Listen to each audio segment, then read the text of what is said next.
Did you ever feel drained after visiting a place that used to lift your spirits years ago?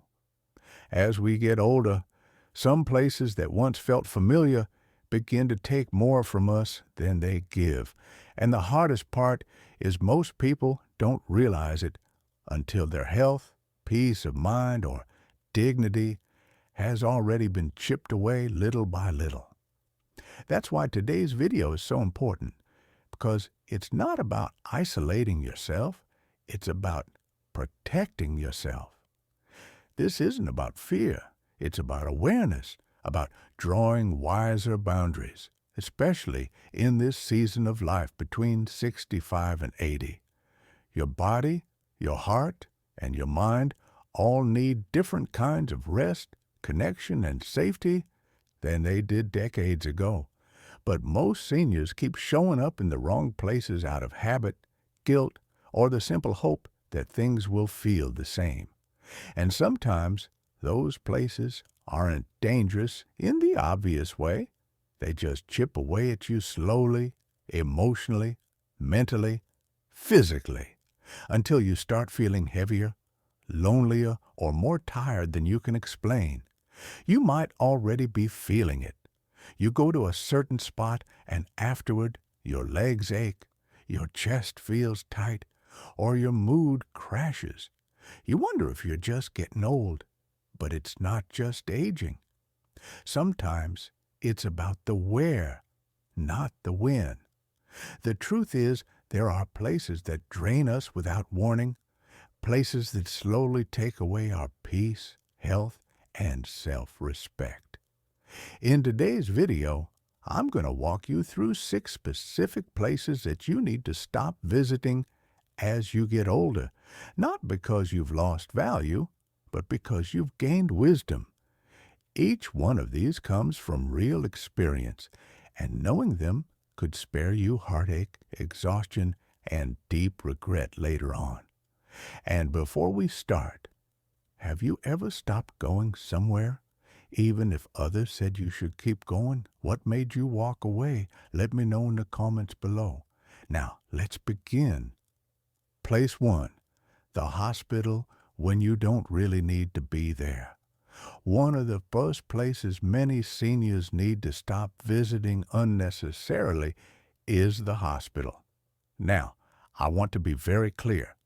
This doesn't mean ignoring real medical needs. If your chest hurts, your vision suddenly blurs, or you feel dizzy, get checked.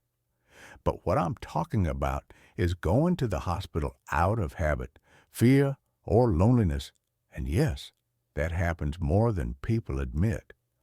Many people between 65 and 80 were raised with the belief that the hospital is where you go if something feels off, even just slightly off. But what used to be a sensible check-in can turn into something more harmful with age. Hospitals are stressful.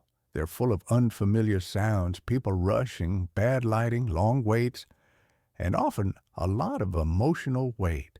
And over time, just being in that environment can wear down your nervous system and drain your sense of peace. I once knew a man named Henry, 78 years old, a good man who lived alone after his wife passed. He didn't have much social life anymore, so when he'd feel a bit tired or feel a small ache, he'd go to the hospital, sometimes once a week. What happened over time? The doctor stopped taking his symptoms seriously. They'd rush him through, run expensive tests just in case, and send him home with prescriptions that interacted badly with each other. One day, he was hospitalized, not for illness, but for complications from those medications. And there's something else, too. Your body begins to associate those places with sickness, fear, or helplessness, even when you're physically okay. Mentally, you start seeing yourself as weak, dependent, or fragile just by being in that environment too often. And when that identity settles in your mind, your body follows. The deeper issue here is psychological. It's about the need for reassurance. As we age, we become more aware of our limits. A strange feeling in your chest just doesn't feel like just indigestion anymore. It feels like a possible heart attack. And so the hospital becomes not just a place for healing, but a way to calm anxiety. But that short-term comfort comes at a long-term cost. There are better ways to check in on your health. Regular visits to a trusted primary care doctor, home health checks, mindful observation of your body's normal rhythms, and sometimes just talking with someone, a friend, a counselor, or even your pharmacist. You are not your fears, and you are not your age. You deserve calm, clarity, and the confidence to know when you do need help and when you don't. Place 2, the crowded supermarket on weekend afternoons. Let's talk about a place that seems harmless, familiar even, but is quietly becoming one of the worst places to be after 65. The crowded supermarket, especially on Saturday or Sunday afternoons. It might not sound dangerous, but stick with me here. Here's the issue. At this age, your physical balance isn't what it used to be. Your eyes may take longer to adjust to movement and color shifts. Your joints get stiffer. Crowded environments that used to be a minor inconvenience suddenly turn into obstacle courses. People rushing past with carts, kids running around, tall shelves you have to reach over or crouch beneath, all while fluorescent lights hum overhead and announcements echo off the walls. It's not just tiring, it's overstimulating. I remember Judy, 74, who used to love grocery shopping. She said it made her feel independent and productive. But after a few close calls, once with a heavy cart hitting her heel and another time slipping on a damp spot in the produce aisle, she finally admitted it wasn't worth the risk. One bad fall could mean months of recovery or worse, the loss of her mobility for good. And it's not just the physical danger, it's the stress. Long checkout lines, heavy bags, confusing layouts that change just when you've gotten used to them. By the time many seniors get back home, they're not energized, they're exhausted. That simple grocery run can knock you out for the entire day, especially when you're dealing with high blood pressure, arthritis, or just plain fatigue. Now, let's talk about another hidden cost: your immune system. Crowded stores are prime spots for picking up colds, flu, or worse. One sneeze near the produce section, one cough from the person behind you in line, and your body, already slower to bounce back, has a new battle to fight. And it's not just germs. Loud noises, crowded aisles, visual clutter, it all adds up to cognitive overload. The more often you subject your brain to that kind of chaos, the faster your mental clarity and memory take a hit. There's also something psychological that many people overlook. Grocery stores were once places that made you feel capable. You had a list, you found your items, you managed your budget. It felt like control. But now, when you're trying to read tiny labels, lift heavy items, and navigate a sea of shoppers who don't seem to notice you, you start to feel invisible, like the world isn't built for you anymore. And that quiet erosion of confidence adds up. But here's the good news. There are smart alternatives. Many seniors are now switching to weekday morning shopping. The stores are quieter, staff are less rushed, and you can take your time, ask for help, and move without pressure. Some even use online grocery services, not because they can't do it themselves, but because they choose not to waste their precious energy on chaos. That energy could go into a walk with a friend, a hobby, or a call to someone you love. You've earned the right to choose peace. You've earned the right to design your life around comfort, safety, and joy, not just routine. So, if you've been pushing yourself through noisy, crowded stores just to prove you're still capable, take this as a sign. Your worth has never depended on how many bags you carry or how fast you finish the grocery run. Place 3. The Stairfield Public Park or Trail. Let's look at another place that seems wholesome on the surface, even peaceful. That old public park or scenic trail filled with stairs, steep inclines, and uneven paths. For years, it might have been your go-to spot for walking, meeting friends, or just getting some air. But after 65, especially nearing 80, these places come with hidden costs that too few talk about until it's too late. The thing is, older legs don't forgive like they used to. Going downstairs places far more stress on the knees than going up, and going up that can spike your blood pressure and strain your heart faster than you think, especially in warm weather. Many of these parks were built long before accessibility was a concern. That means cracked pathways, hidden dips in the ground, tree roots you don't notice until your foot twists sideways. And what makes it more dangerous? Overconfidence. You might think, I've walked this trail for years. But bodies change, reflexes slow, and your margin for error gets narrower. That same peaceful route becomes a trap of false familiarity. One senior, Alan, 78, insisted he was fine. He took his usual weekend hike up his favorite hill trail. Halfway up, his foot caught on an uneven step. He went down hard. 2 fractured ribs, a bruised hip, and he hasn't been able to walk without a cane since. But it's not just the physical danger, it's the isolation. What if you fall where no one can see you? What if your phone slips out of your pocket on the way down?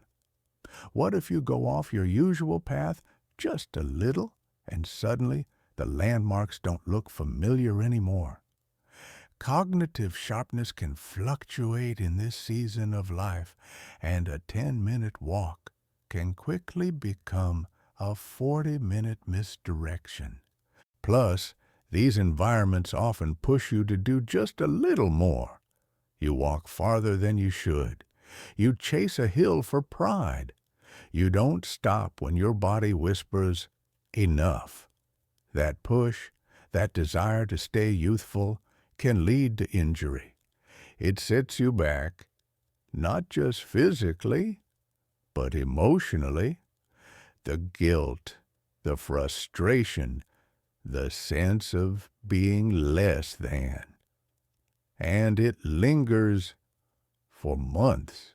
There's also the quiet toll on your joints. Every step on uneven ground inflames your ankles, hips, and back. If you're already dealing with arthritis or a past surgery, those impacts don't just fade overnight. They linger. And what starts as soreness today becomes stiffness tomorrow and avoidance the next day. You might find yourself doing less over time because of one bad day on the trail you loved. Now, does that mean you should stop going outside? Absolutely not. Nature is still one of the best medicines. But it does mean choosing better paths, literally and figuratively. Look for level walking tracks, indoor community spaces, or gardens with railings and benches. It's not about avoiding activity. It's about adapting activity to your reality, not your memory. There's wisdom in adjustment. There's courage in saying, this used to serve me, but now I choose something better for who I am today. Parks and trails will always be there, but your body, your joints, your independence, that's worth protecting with everything you've got. Place 4. the high-energy family gathering. Sometimes the most emotionally draining place isn't far from home. It's right in the living room of your own family. High-energy family gatherings might sound harmless, even joyful, but if you're between 65 and 80, these events can take a quiet toll, not just on your body, but your spirit too. And no one talks about it because it's family, right? The noise, the activity, the children running, the overlapping, conversations that used to feel like life and warmth can now feel like chaos and pressure. You might find yourself nodding along, smiling through the noise, trying to keep up with rapid-fire stories or jokes you don't quite hear or understand. And afterward, you feel exhausted, almost disoriented, like your body's there, but your mind never caught up. Now, here's the hard part. Many seniors push themselves to keep showing up at every gathering out of guilt. They tell themselves, this might be my last Thanksgiving. I should go. Or worse, if I don't, they'll think I'm ungrateful or selfish. But that quiet self-sacrifice can build resentment, and over time, it chips away at your peace. There's also the deeper layer, feeling invisible at these gatherings. Conversations can shift to topics you're left out of. Technology, careers, fast-paced jokes. You might feel like a guest in your own family's life, like you're physically present but emotionally sidelined. That feeling, that loneliness in a crowded room, is one of the most painful experiences aging adults quietly endure. Let's not forget the physical side, just preparing for these gatherings. The cooking, the driving, the dressing up, the late hours can drain you for days. Your legs swell, your lower back aches, your sleep gets thrown off, and when it's over, you're often left recovering in silence while everyone else moves on like nothing happened. And then comes the judgment you place on yourself. You might think, why can't I handle this anymore? Or, I'm becoming a burden. But here's the truth. Your body isn't failing you. It's just changing, asking for gentler rhythms, calmer environments, and smaller circles of genuine connection instead of noisy rooms full of people trying to impress each other. If you find yourself coming home from these events more tired than nourished, more tense than joyful, it's okay to say, not this time. You don't owe anyone constant presence. What you owe yourself is honesty. Maybe it means smaller visits, one-on-one lunches, or just a phone call instead. That doesn't mean you love them less. It means you love yourself more wisely. And if they truly care about you, they'll understand, or at the very least, they'll learn too. If you're still watching this video and finding these insights valuable, please comment number 4 below to let me know you're here.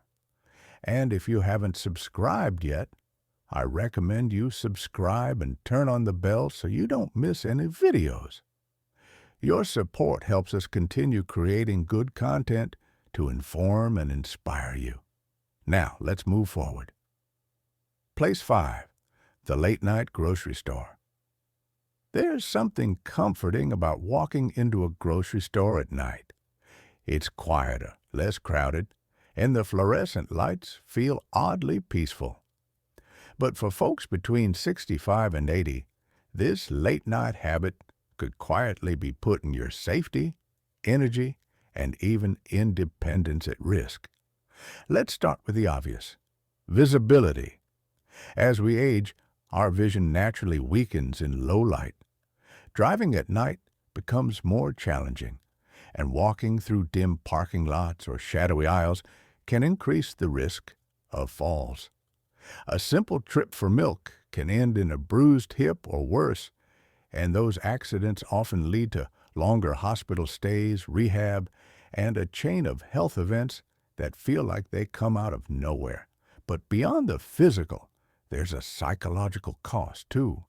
Nighttime shopping often happens when you're already fatigued, after a full day of activities, errands, or even just a bit of social interaction. Your body and brain start to wind down. And yet, many older adults push through and go shopping late to avoid crowds or not be a bother during the daytime. That selfless thinking often backfires. Your focus drops, decisions get harder, and you end up either buying things you don't need or forgetting what you came for. There's also something quietly unsettling about being alone in a large store at night. The quiet isn't always comforting. It can be eerie. And while stores are mostly safe, crimes like parking lot theft or scams tend to happen more often during low traffic hours. Seniors can be seen as easy targets, and the last thing you need in retirement is a shaken sense of safety in everyday spaces. Financially, it doesn't help either. Tired minds tend to be impulsive. Seniors often report buying unnecessary snacks, overpriced prepackaged meals, or items they already had at home, all because they were too tired to think clearly or too rushed to check their pantry. Over time, those late-night impulse purchases chip away at a fixed retirement budget, slowly but surely. So, what's the alternative? Reclaim your mornings. Shop earlier in the day when your body's refreshed, your mind is clearer, and staff is more available. This makes everything easier. You'll make better choices, get more help, and feel safer. Emotionally, you'll be in a better place to enjoy it. Maybe even turn grocery day into a social outing with a friend or neighbor. A 72-year-old woman I know named Joan used to shop every Wednesday night after dinner. She said it was her quiet time. But after a small fall in the parking lot, her doctor convinced her to switch to mornings. She told me, "I feel like I've taken back my time. It's not just safer, it's lighter. It feels like the day belongs to me again." The little routines you build after 65 matter, and sometimes the safest thing you can do is listen to your energy, not the clock. Play 6, the doctor's office, without a reason. Now, this one may surprise you. You've probably spent decades building a respectful, reliable relationship with your primary care doctor, and that's a good thing. But after 65, especially between 70 and 80, many people fall into a quiet trap. Visiting the doctor too often, without a clear reason.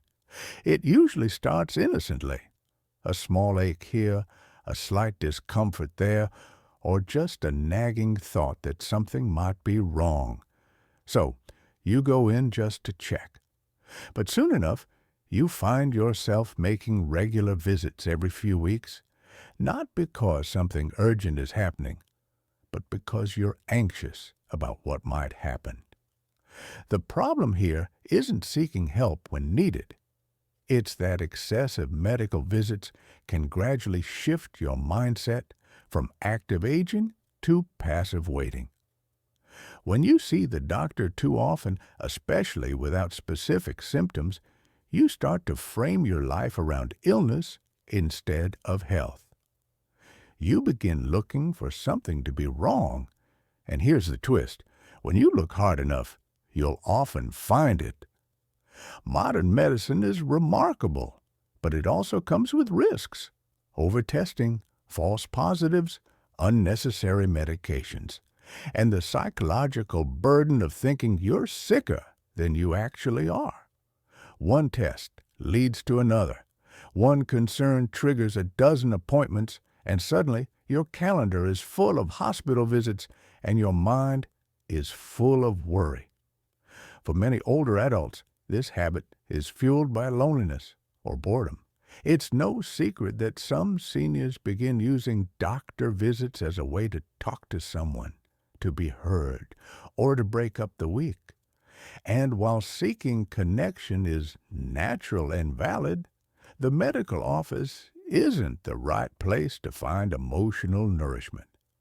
There's also the risk of being labeled as a frequent flyer by healthcare staff, meaning you might not be taken as seriously when something is actually wrong.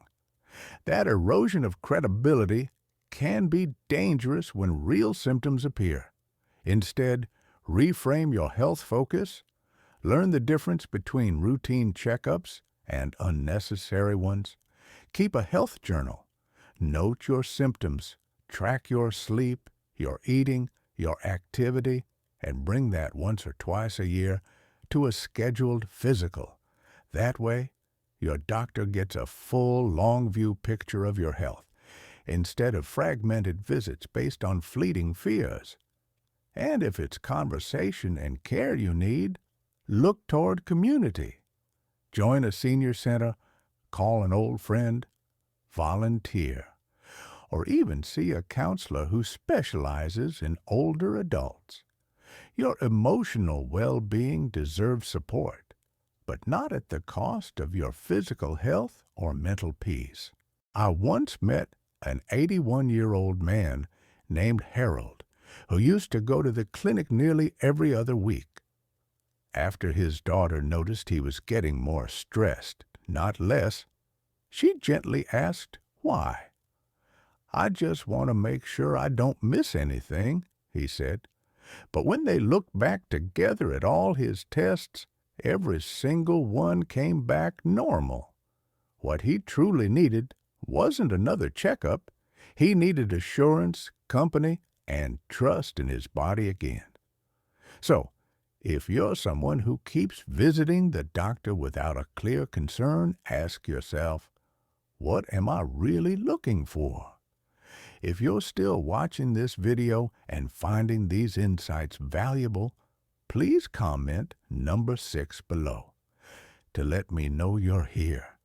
And if you haven't subscribed yet, I recommend you subscribe and turn on the bell so you don't miss any videos.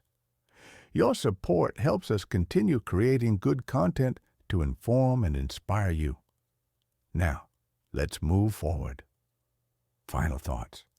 After retirement, life can feel like a careful balancing act between giving and keeping, between love and limits. And when it comes to what we pass on to our children, it's not just about money or stuff. It's about boundaries, about preserving your peace, your time, and your hard-earned wisdom.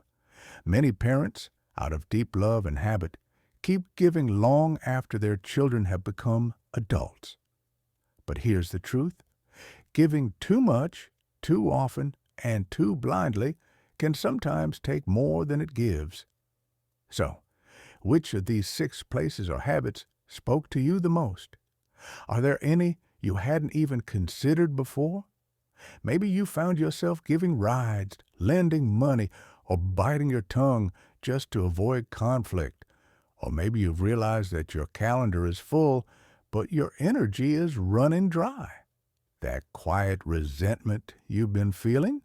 It's not ungratefulness. It's your inner wisdom telling you it's time to protect your own space. Setting boundaries isn't selfish. It's a gift to yourself and to your children. It models strength, it teaches them respect, and it allows you to enjoy your golden years with dignity, clarity, and joy. You've earned that.